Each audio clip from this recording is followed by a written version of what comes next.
Istanbul after the first round of the presidential elections. Even though the Turkish president did not secure an absolute majority, Recep Tayyip Erdogan's supporters are pleased. It was the will of the people. This isn't the sentiment in Istanbul's artistic quarter Kuzguncuk.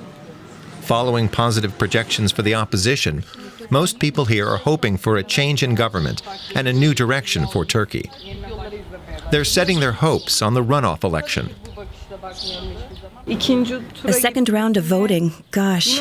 But I do believe we have a chance, and I hope we can still pull it off. We'll have to roll up our sleeves again, because we want to finally live in a free, democratic country where everyone feels safe. Cansu Yapıcı has long fought for a democratic Turkey alongside her mother, Muçalla Yapıcı, who's now been in jail for over a year. She was sentenced to 18 years on charges of assisting an attempt to overthrow the government.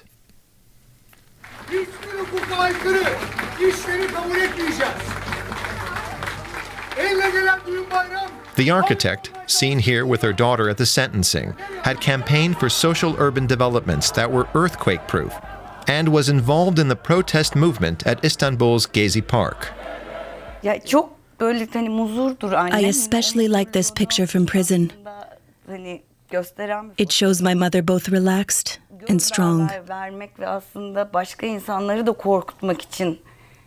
The authorities imprisoned my mother to intimidate other activists.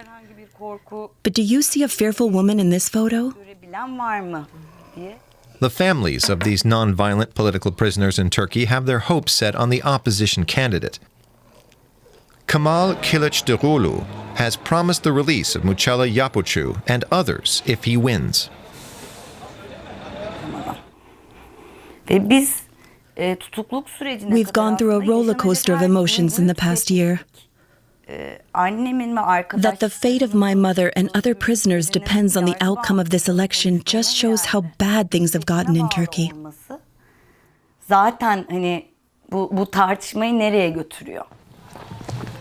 She often goes to the sea to take her mind off things, but she refuses to give up. Like her mother, she too is an architect and has been very involved in women's rights for many years. But state repression and hostility in the pro-government media have taken their toll. I've not felt welcome in this country for a long time. Under such conditions, it's hard to continue living as normal. For now, she's volunteered to be an election observer and aims to ensure that everything runs smoothly in the runoff election. Almost 90% of eligible voters cast ballots in the first round.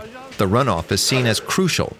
Many Turks are dissatisfied with the catastrophic economic situation, the government's failed response to the earthquake, and the clampdown on fundamental rights.